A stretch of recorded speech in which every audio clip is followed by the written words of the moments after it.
Hello everyone, welcome back to Anu's kitchen. మనం ఈరోజు కూడా దేవి నవరాత్రుల సందర్భంగా మరొక మంచి స్వీట్ని ప్రిపేర్ చేసుకోబోతున్నాం. మనకి పండగ అంటేనే గుర్తొచ్చే స్వీట్స్ కాబట్టి మనం ఈ పండగ సందర్భంగా మనం అమ్మవారికి సమర్పించుకునే స్వీట్స్ నైవేద్యాలను ఎలా ప్రిపేర్ చేసుకోవాలో కొన్నిటిని తెలుసుకోబోతున్నాం. కాబట్టి మనం ఈరోజు రెసిపీలో ఈ పైనాపిల్ బొబ్బట్టు అనేది ఎలా ప్రిపేర్ చేసుకోవాలో తెలుసుకోబోతున్నాం. అది కూడా చాలా సులభమైన పద్ధతిలో, మరి టేస్ట్ కూడా చాలా డిఫరెంట్గా ఉంటుంది. ఇక ఏమాత్రం ఆలస్యం చేయకుండా ఎలా తయారు చేయాలో చూద్దాం. దానికోసం ఒక బౌల్లోకి 1 కప్ వరకు మైదా పిండిని తీసుకోవాలి. అలానే ఒక 1/2 కప్ వరకు చపాతీ పిండిని కూడా తీసుకుందాం. మీరు ఓన్లీ మైదాతోనైనా లేదా చపాతీ పిండితోనైనా కానీ ట్రై చేసుకోవచ్చు. దీనిలో చిటికెడు ఉప్పును కూడా వేసుకుందాం. ఉప్పు అనేది చాలా తక్కువగా వేయాలి, ఏమాత్రం కూడా ఎక్కువ వేయొద్దు. అలానే దీనిలో ఒక 2 స్పూన్స్ వరకు నెయ్యిని వేసుకుందాం. ఈ నెయ్యిని వేసుకున్న తర్వాత మనం దీనిలో ఫస్ట్ వాటర్ అనేది వేయకుండా ఇలా ఒకసారి అంతా కూడా కలిసే విధంగా మిక్స్ చేసుకుందాం. ఆ తర్వాత మీరు దీనిలో కొంచెం కొంచెంగా వాటర్ అనేది వేస్తూ మనం చపాతీ పిండిని ఎలా అయితే ప్రిపేర్ చేసుకుంటామో దానికంటే కొంచెం సాఫ్ట్గా ప్రిపేర్ చేసుకోవాలి. ఇలా అంతా కలుపుకున్న తర్వాత దీనిపైన మరొక స్పూన్ నెయ్యిని వేసుకుందాం. ఈ నెయ్యిని వేసుకున్న తర్వాత మరొక 2 నిమిషాల పాటు ఇలా ప్రెస్ చేస్తూ మనం దీనిని కలుపుకోవాలి. ఆ తర్వాత దీనిపైన మూత పెట్టుకొని ఒక 10 to 15 మినిట్స్ పాటు పక్కన పెట్టేసుకుందాం. మనం ఆలోపు మిగతా ప్రాసెస్ని కంటిన్యూ చేద్దాం. ఇప్పుడు మనం బాగా పండిన పైనాపిల్ని ఇలా సన్నగా కట్ చేసుకోవాలి. దీనిని 1 కప్పు వరకు తీసుకొని ఇప్పుడు దీనిని జార్లో వేసుకుందాం. దీనిలో అస్సలు వాటర్ అనేది వేయకుండా ఇలా మనం పేస్ట్ లాగా ప్రిపేర్ చేసుకుందాం. చూసారు కదా, మనకి ఇలా థిక్ పేస్ట్ లాగా రెడీ అయిపోయింది. మనం దీనిని కూడా ఒక పక్కన పెట్టేసుకుందాం. ఇప్పుడు శనగపప్పు 1/2 కప్పు వరకు తీసుకొని దానిని కూడా మంచిగా కడుక్కొని ఇప్పుడు కొంచెం వాటర్ అనేది వేస్తూ ఇలా మెత్తగా ఉడికించుకోవాలి. పప్పు అనేది మాత్రం మనకి చాలా మెత్తగా ఉడకాలి. ఇలా ఉడికిన తర్వాత దానిలో ఎక్స్ట్రా వాటర్ ఉంటుంది కదా, ఆ వాటర్ని మనం తీసేసుకుందాం. ఎందుకంటే మనం స్టఫింగ్ పెట్టుకునేటప్పుడు ఏమాత్రం బయటికి లీక్ అవ్వకుండా ఉండాలంటే మనం ప్రిపేర్ చేసుకునే స్టఫింగ్ అనేది చాలా గట్టిగా ఉండాలి. కాబట్టి మనం వాటర్ కన్సిస్టెన్సీ అనేది ఎక్కడ తక్కువ ఉండేటట్లు చూసుకోవాలి. ఇప్పుడు ఒక ప్యాన్ పెట్టుకొని దానిలోకి ముందుగా మిక్స్ చేసుకున్న మనం పైనాపిల్ జ్యూస్ అనేది ఇక్కడ వేసుకుందాం. ఆ తర్వాత దీనిలో ఒక 1/2 కప్పు వరకు ఉప్మా రవ్వను కూడా వేసుకుందాం. ఇలా ఉప్మా రవ్వను కూడా వేసుకున్న తర్వాత మనం దీన్ని కూడా ఒక 2 మినిట్స్ పాటు అంతా కలిసేలాగా కలుపుకుందాం. ఆ తర్వాత మనం ఉప్మా రవ్వని ఏ కప్తోనైతే తీసుకున్నామో అదే కప్తోనే వాటర్ని కూడా వేసుకుందాం. ఇలా ఒక 1/2 కప్పు వరకు వాటర్ని కూడా వేసుకొని మరొకసారి అంతా కలిసేలాగా మనం వేసుకున్న వాటర్ కూడా అంతా ఇనికిపోయి ఈ ఉప్మా అనేది మనకి రెడీ అయ్యేలాగా ప్రిపేర్ చేసుకోవాలి. ఇప్పుడు దీనిలో మనం ముందుగానే ఉడకబెట్టుకున్నాం కదా ఈ శనగపప్పును కూడా ఇక్కడ వేసుకుందాం. ఇలా శనగపప్పును అంతటిని వేసుకున్న తర్వాత మనం దీనిని అంతా కూడా మెత్తగా స్మాష్ చేసుకుందాం.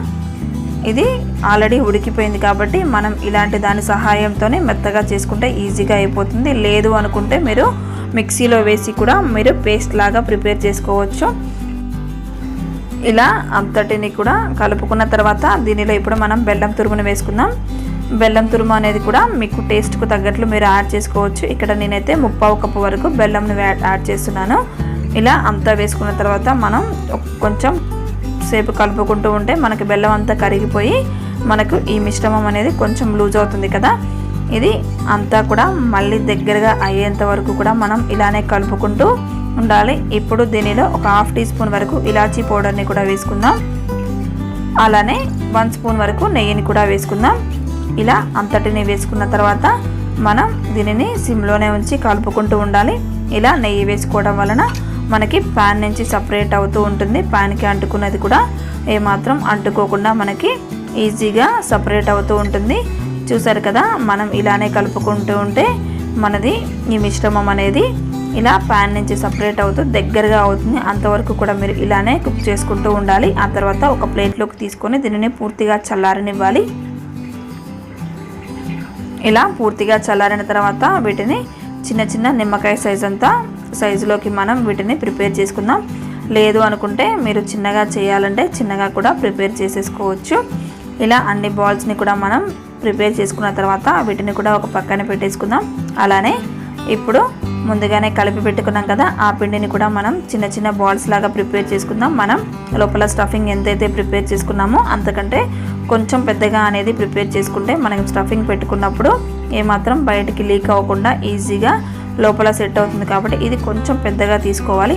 మనం ఇలా హ్యాండ్తోని కొంచెం వెడల్పుగా అనుకొని ఒక గిన్నెలాగా ప్రిపేర్ చేసుకొని మనం స్టఫింగ్ అనేది పెట్టేసుకుందాం లోపల. ఆ తర్వాత మీరు ఇలా సైడ్స్ అనేవి ఈజీగా క్లోజ్ చేసేసుకోవచ్చు.